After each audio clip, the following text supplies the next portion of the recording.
Eu posso ter certeza que você já viu essa imagem em algum lugar. Bota na tela!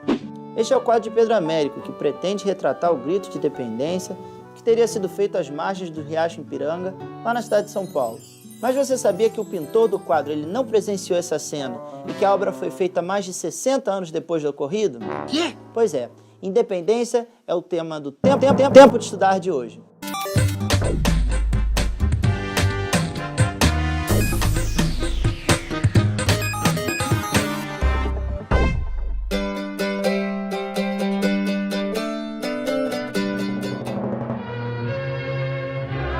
A vinda da família real para o Brasil, que era para garantir a colônia portuguesa mais preciosa, terminou, na verdade, por acelerar o processo de independência.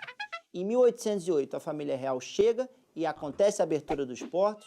Em 1815, existe a elevação do Brasil a Reino Unido, a Portugal e Algarves, e a independência acabou acontecendo alguns anos depois, em 1822. Só para você ter uma ideia, com a abertura dos portos e a intensificação do comércio, o Porto do Rio de Janeiro se tornou o mais importante do Atlântico Sul. Passamos à Argentina. Essas mudanças geraram uma reação das elites lá em Portugal.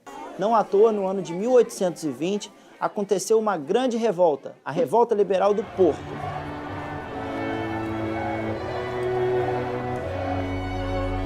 Para quem está meio perdido, Porto é a segunda cidade mais importante lá de Portugal.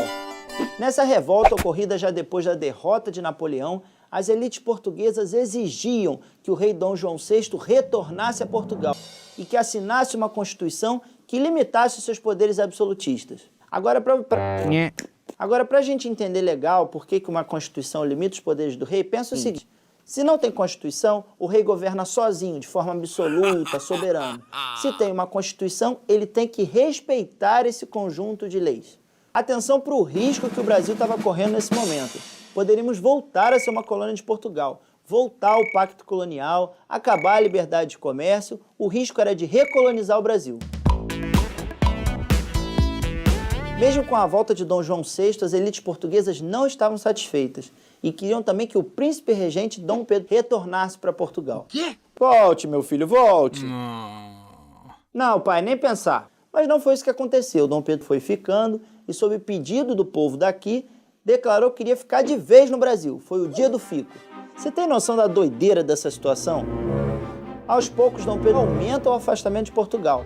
Por exemplo, ele aprova um novo ministério sem ouvir a opinião de Dom João VI e firma a exigência de sua aprovação para o envio de tropas portuguesas para o Brasil. Esse caso todo continuou sem solução, até que houve um ultimato, uma exigência de retorno imediato de Dom Pedro para Portugal. E foi então, em 7 de setembro de 1822, que Dom Pedro declarou que o Brasil estava definitivamente separado de Portugal.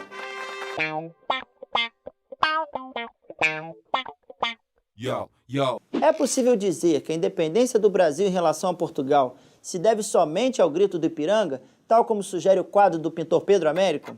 Não. A independência brasileira, na verdade, como a gente gosta de dizer em história, foi um processo. Quer ver uma coisa? De novo. Vai. Quer ver uma coisa? Muitas províncias brasileiras não aceitaram a independência feita por Dom Pedro e queriam continuar com Portugal, como foi o caso da Bahia, do Maranhão e do Grão-Pará. Vale a gente prestar atenção que não existia um grande sentimento de ser brasileiro ou alguma raiva dos portugueses, isso não existia. O processo foi feito pela elite, pelas mãos de Dom Pedro I. Agora a gente já sabe como terminou, mas na época o que estava acontecendo era uma disputa. Não existe um grande destino guiando a história, não é isso? Além disso, a primeira Constituição brasileira veio só em 1824 e Portugal só reconheceu que o Brasil era um país independente em 1825. Só então que é possível dizer que o processo de independência do Brasil estava consolidado.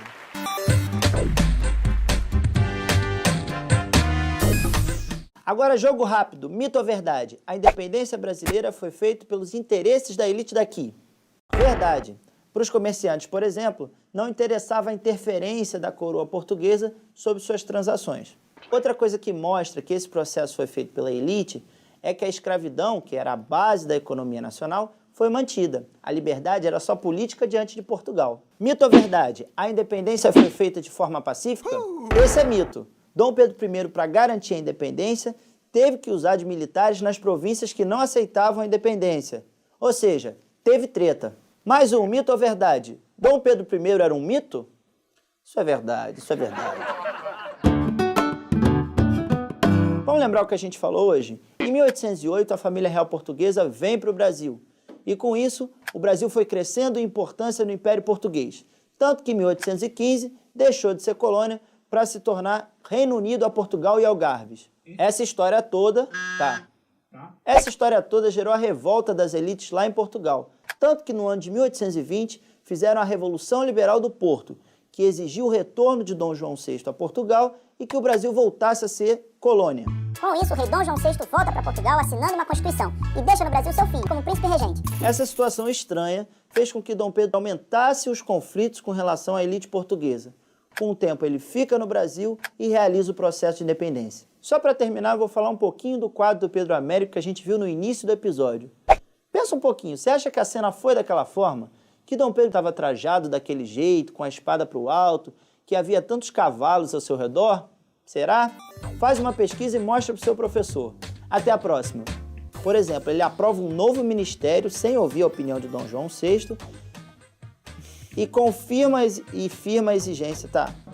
Essa história toda gerou a De novo. Moonwalk tosco. Aconteceu a Revolução Liberal do Porto, que exigia a volta do... Não! Pô! Não, mentira. Eu vou lançar umas deixas e vou falar para o aluno fazer uma pesquisa, pode ser? Teve treta.